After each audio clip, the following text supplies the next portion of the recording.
دلوقتي صاحب العقار مش عايز ياخد مني الإيجار، وبيقول لي أعمل لك عقد جديد، وتدفعي 2500 في الشهر.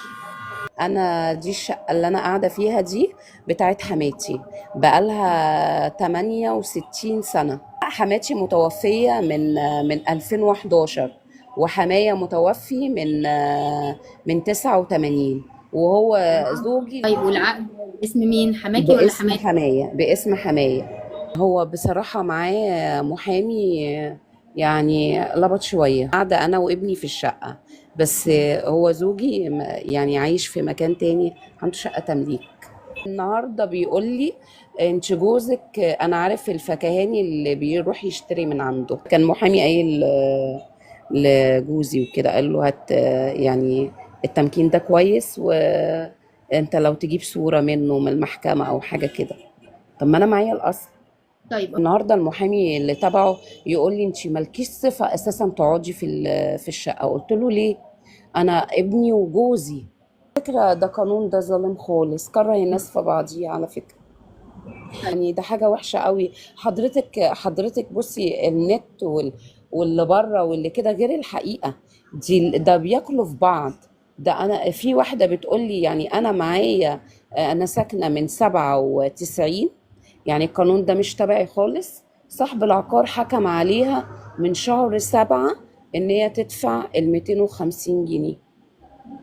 ودفعتهم؟ مفترين. اه دفعتهم، مش عايزين ليه مشاكل. يا جماعة؟ هم اي ليه يا حد مش جماعة؟ عايز ما هو مشاكل مع صاحب انتوا. البيت.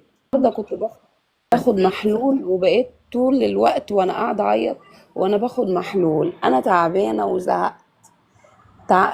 تعبت خالص، تعبني فعلا، تعبني ان هو ما ادينيش الايصال ده. رعبني، لان انا ما عنديش مكان تاني. انا ما عنديش مكان تاني خالص. فعلا انا هروح ادفع في المحكمة. وهو لو جه تفاوض، ولا هو عايز يبيعها لي تمليك، عايز يبيعها لي تمليك مبلغ انا ما نقدرش عليه. انا بتحايل على جوزي، المبلغ كبير قوي، مبلغ كبير قوي. يعني اقول لك ايه، 1.5. انت فهمتي 1.5 يعني كام؟ اه طبعا. منطقة راقية. اه. وش المكتبة، عند المكتبة اسكندرية. ما فيش، الظروف مش تسمح خالص. امم. يا ريت يا ريت بإيدي والله، يا ريت عندي حاجة أبيعها وأديله. بس ما فيش، ما فيش. ده أنا بقول لجوزي، يقول لي يا دوبك أكلك وشربك ومصاريف ابنك، ما أقدرش أدفع أكتر من كده. أنا مش ناقصة، ده أنا عندي ثانوية عامة، مش عارفة ربنا. انتبه خالص للولا. كنت بروح احجز له مع المدرسين، بروح معاه كده. السنة دي مش قادرة، تعبانة وتعبني هو اساسا، تعبني صاحب العقار ده.